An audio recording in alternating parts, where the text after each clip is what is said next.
I have been unfaithful. I can't live with you any longer. We need to separate, my wife Lily told me one day at dinner. It came out of nowhere, but it was typical for Lily to suddenly announce her decisions. Once Lily made up her mind, she never changed it. So even with big decisions that affected both of us, I didn't argue much. I never thought getting a divorce was okay. But at that time, I felt helpless. If Lily cheated or wanted a divorce, there was nothing I could do. This was because the company I worked for went bankrupt due to the economic crisis in the late 2000s. After losing my job, I desperately searched for a new one, not just for myself, but for us. For Lily's sake, I sent my resume to dozens of companies. However, I'd only managed to get interviews with 3 of them, and I didn't make it to the final stage with any of them. Despite having about 5 years of experience at a subsidiary of a major automotive manufacturer, it didn't seem to matter. I felt my spirit break. I remembered how lucky I felt when I got the job at my previous company. Receiving that job offer letter was the happiest moment of my life. My biggest challenge in job hunting was the interviews. I was already uncomfortable with public speaking, and many companies used group interviews, which made it even harder for me. The company where I was accepted had a group discussion as part of the selection process. At the table, there were students who took the lead in expressing their opinions, others who summarized everyone's ideas and presented new ones, and some who pointed out flaws in others' opinions. Everyone was desperate to impress the interviewers, just like me. But I was overwhelmed by the atmosphere and couldn't articulate even a tenth of what I had in mind. After the discussion ended, I felt deeply discouraged by my inability to contribute anything. I thought to myself, there's no way I would pass, not even by some stroke of luck. When I received the job offer letter, I was convinced it must be some kind of mistake. I checked the contents of the envelope, and Lily, who was beside me, rejoiced as if it were her own achievement. Believe in yourself. People who truly understand your worth will recognize it, Lily said, patting my back. Lily and I met in a university club since we both entered the Faculty of Law. Before the first lecture, Lily and a few others entered the classroom, and I was intrigued by Lily's lively presentation about the club. Shortly after we started our studies, a male friend and I peeked into the club room, and it was Lily who explained the club to us. The club, despite its formal-sounding name, the Legal Research Society, was a casual group where the main purpose was to foster connections through drinking parties and sports events. Lily played the role of a coordinator for new club members and efficiently carried out her responsibilities. As I tend to be more laid back by nature, there was something about Lily that initially attracted me to her. During the welcome party for new club members, the topic of our hometowns came up, and I discovered that Lily and I were from the same area, just about 2 train stops away from each other. That became the starting point for us to bond, and we often found ourselves excitedly discussing our shared hometown experiences. I believe another reason we could easily talk was because I had taken a gap year, so I was the same age as Lily. During the first summer vacation after I entered university, we decided to go home together since we had the opportunity. There wasn't any particular reason for me to decline, so I agreed. However, for some reason, Lily got off at the same station as me.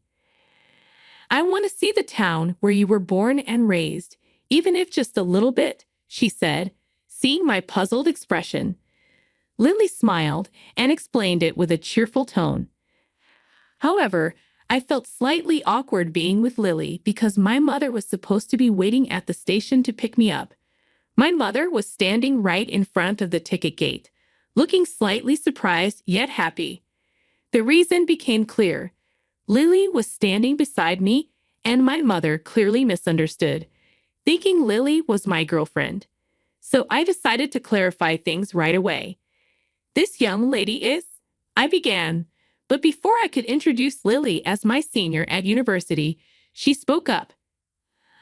I'm in a relationship with Jack. I'm Lily. I froze at Lily's sudden words. She looked at me with a mischievous smile, giggling. My mother responded with a confused, "Well, okay then." Then she asked, "So, how about coming to our house now?" In response, Lily said, "I'm truly tempted by your kindness, but my parents are also waiting for me at home. I'll have to take a rain check for another opportunity." With those words, she passed through the ticket gate again and headed toward the platform. On the way back home, my mother bombarded me with questions about Lily. That night, I sent a message to Lily. "What do you mean by all of that?" I texted Lily. A few minutes later, I received a reply. "I just expressed my feelings honestly. The rest is up to you." I responded with a simple, "Got it." Immediately, she replied, "What do you mean if I got it? It's either we're together or we're not. There are only two options for an answer." I typed back, "I want to be in a relationship with you," and sent the message. Her response came quickly. "All right then." From that moment, I felt our relationship dynamic was established. During my job search, I didn't have any particular company in mind. Even the choice of where to send my applications was made after discussing it with Lily. "Don't you have any initiative of your own?" Lily would often caution me. Each time, I'd respond with something like, "I have Mother Lily, the absolute deity, with me, so everything will be fine." At that time, I had little awareness of making decisions about my own life. I was always receiving advice from Lily. Despite her saying, "I'm truly discouraged with you," Lily always provided me with precise advice. I believe Lily probably knew more about me than I did myself. Years after graduating from university, I married Lily, and I thought our life together was going smoothly.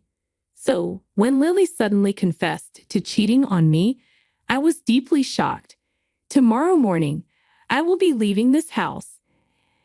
As I am solely at fault, I will agree to whatever compensation you suggest. Please contact the lawyer I will appoint for further arrangements," she said, delivering her words without any emotional expression. Then she entered the bedroom. I couldn't say a word or take any action in response. Frustrated with my own helplessness, I couldn't sleep at all that night. Early the next morning, I heard the sound of Lily waking up and getting ready. I wanted to wake up immediately and speak to her right away. However, I didn't know what to say or how to approach the situation, so I remained still in bed. After I heard the sound of Lily closing the door and everything became quiet, I finally got out of bed. At the dining table, breakfast was prepared for me. Next to it, there was a divorce document, the wedding ring, and the house key. A note with the words, "I'm sorry. Thank you so much for everything up until now," was also left behind. I collapsed in despair and cried out loud, sobbing. Tears overflowed from my eyes in such abundance that I couldn't believe I had so many within me. Eventually, I realized I had fallen asleep on the dining room floor. With no motivation to do anything, I stared at the ceiling, feeling lost. As I remained in a daze for a while, the image that emerged in my mind was Lily's smiling face. What's the point now? I kept thinking, shaking my head, but Lily's smile wouldn't fade from my mind. It was then that I realized once again how much I truly loved Lily, and I thought to myself, I should be a man that Lily can be proud of. Some might think I'm being too sensitive or that there's no need to stand by a cheating partner. However, regardless of what others may think, I still firmly believed and trusted that Lily was my greatest ally and understanding partner. Afterward, I worked tirelessly and wholeheartedly.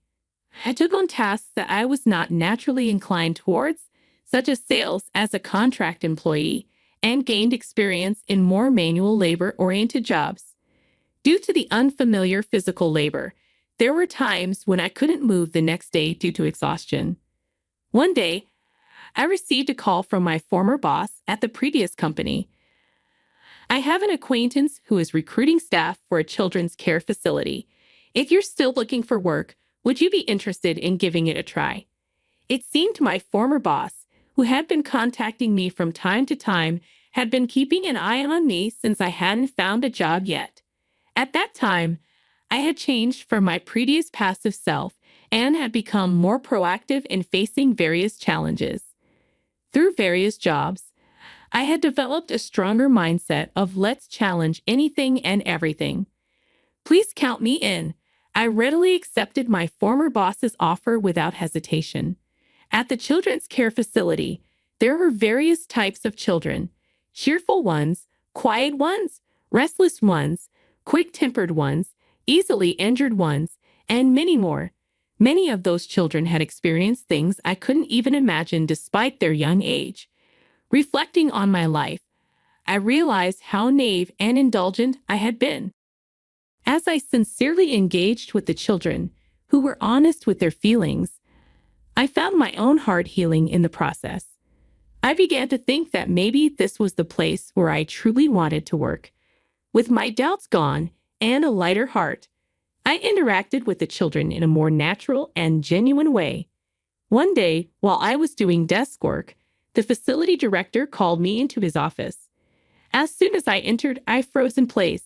It was Lily's parents. Both had solemn expressions on their faces. "I'll leave you to talk amongst yourselves," the director said, leaving the room.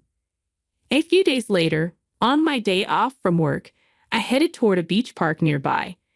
This park was full of memories, where Lily and I used to take walks after getting married. She was already at the bench overlooking the harbor where the yachts were moored. I recognized her from her back. "Long time no see." I greeted her. "It's been a while. How have you been?" she asked as she turned around. I sat down on the bench, leaving a little space between us. "You didn't, did you? Cheat on me?" I asked straightforwardly. There was no need to beat around the bush. Lily nodded silently. "I heard most of the story from your parents," I said. Lily's parents had told me why she had brought up the idea of divorce and how she had been living. Lily had felt it was her responsibility for not actively searching for a new job, even when I lost mine. She believed it would be the same cycle if she continued to search for a job with me as it had been before. Therefore, she thought divorce was the best way for both of us to make a fresh start on our own paths.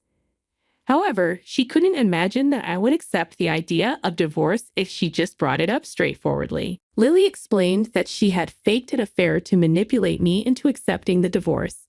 She didn't show much emotion during the divorce discussion because she was afraid she would start crying if she became emotionally involved. After returning to her parents' home, Lily became so depressed that her parents grew concerned about her well-being. Lily's parents had thought about telling me the truth several times, but she had stopped them. Eventually, my parents told her parents about me working at the child welfare facility, and they visited to see me. When I heard about that, I thought, isn't that going a bit too far? However, Lily replied, "I thought you needed this kind of tough love to start fresh and carve out a new path for yourself from scratch." I asked, "Didn't you think I would remarry?" Lily replied, "At that time, it was what it was. I was prepared to accept that it was our fate."